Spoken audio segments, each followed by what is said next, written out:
Hey everyone, so in today's video we're going to talk about how we can get some kinetic information from a reaction mechanism, where reality is experimentally we do a kinetic experiment, we find out some information experimentally about a reaction, and then we can use that experiment to sort of derive a fundamental hypothesis of how a reaction may be occurring.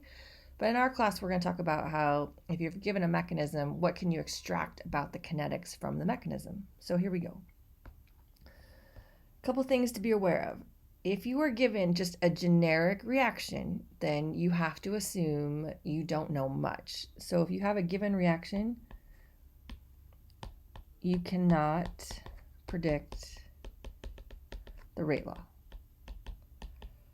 And the reason is you do not know if that's how the reaction actually occurred. Was it a series of steps? Was it 2 steps? Was it 6 steps? You don't know for sure. So because of that, you can't predict the rate law. So we do not know if the reaction can be broken down into more steps.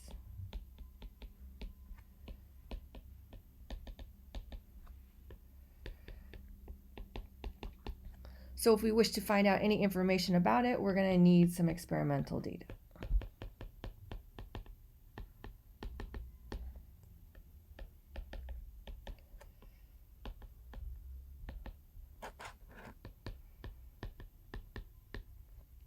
So we can do the method of initial rates, we can do integrated rate laws, we can do lots of different experiments, take that data, analyze that data, and find out the rate law if you're given some generic reaction. But is there a time you can look at a generic reaction and actually infer something about the rate law? And the answer is yes, but it has to be very specific. It has to be an elementary step. Now remember what an elementary step is. It's one of those baby steps in a mechanism. And the reason it works here is for an elementary step, remember, it cannot be broken down further.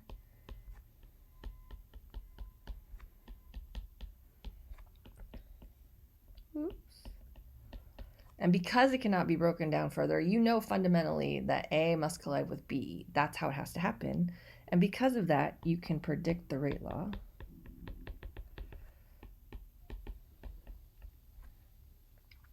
And the rate law that you predict is going to be proportional to the concentrations of the reactants.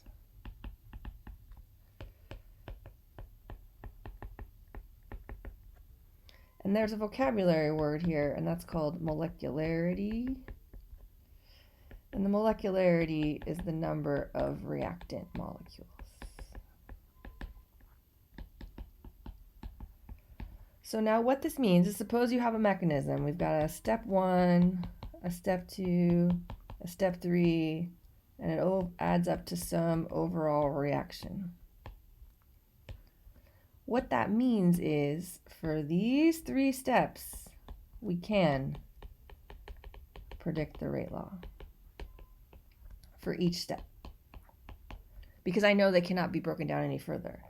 Now this step here, the overall one, I cannot predict anything about the rate law. So before you go writing rate laws for reactions, make sure it's one of those baby steps. Look for that vocabulary. Is it an elementary step? Is it within a mechanism? Those kinds of things. Otherwise, you're going to have to assume it's an overall reaction. So now let's talk about how we can predict the rate law for these elementary steps. So let's imagine we have some elementary steps. We'll write out some sample ones, and then we'll talk about what their rate law would be here. So let's make a little table here. Suppose my baby step looks something like A going to P. What would its rate law be? And what would the molecularity be? Well, if A goes to P, there's one reactant. So how fast this reaction goes depends on how much A there is. So the rate here will be A, and since there's only one A, that one here follows me over in its first order. In terms of molecularity, since there's only one reactant molecule, one A, this is called unimolecular. Now let's suppose we have a different step. And in that step, an A collides with an A, so there's two A's to make P.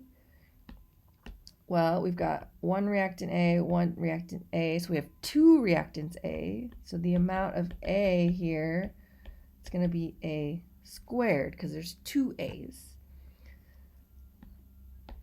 Since there are two A's, two reactant molecules, even though they're the same molecule, there are two reactant molecules. That's going to be called bimolecular. Now, what if it's A plus B goes to P? Well, there's one A colliding with one B. That's how this step goes down.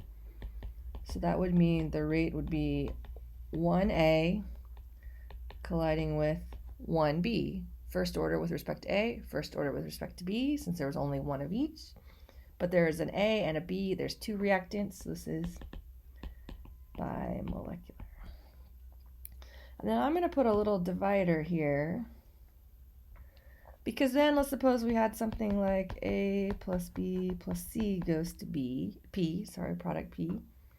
Again, rate-wise, there's one A, there's one B, and there's one C, and this is called termolecular.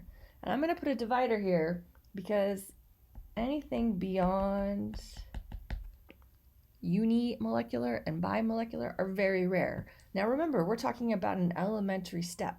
So this step doesn't get broken down any further. And just think probabilistically, from a probability standpoint, what's the likelihood that an A and a B and a C all collide, the right orientation, the right amount of energy to get to product? It's very low. So instead of A going to B going to C, maybe there was an alternative path where A went to B and then B went to C or something like that. So typically elementary steps are very simplistic and are usually unimolecular and bimolecular.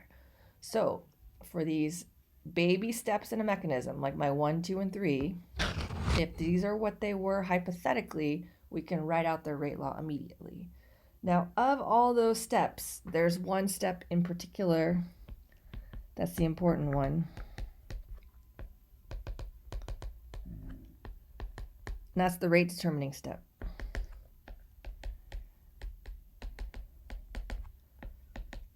And it's the elementary step, so it's the step within the mechanism that is the slowest and limits the overall rate. Now, I used to give a cheesy analogy in class, and the cheesy analogy I would give about rate determining steps is I grew up in San Diego, and for me to travel from San Luis Obispo down south to San Diego, the rate determining step for my trip was always how fast I was able to get through LA in terms of traffic. So if I was able to get through LA with not a lot of traffic, I would get to San Diego quickly. If I got bogged down in traffic in LA, then my trip would take much longer. So traveling through LA was the rate determining step. It dictated how fast I would ultimately get to San Diego. So the things we're going to be looking for in our mechanisms, we're going to be looking for our steps so that we can write out the rate law. And of those steps, we're going to focus on the slow step. Now, the only hiccup we're going to run into is our rate laws here. These components A and B need to be reactants. They can't be intermediates. And so in later videos, we'll talk about what happens if you have a slow step, and in that slow step, you get a rate law with an intermediate. But there you go, some basics about how you can use a mechanism to get to some kinetics.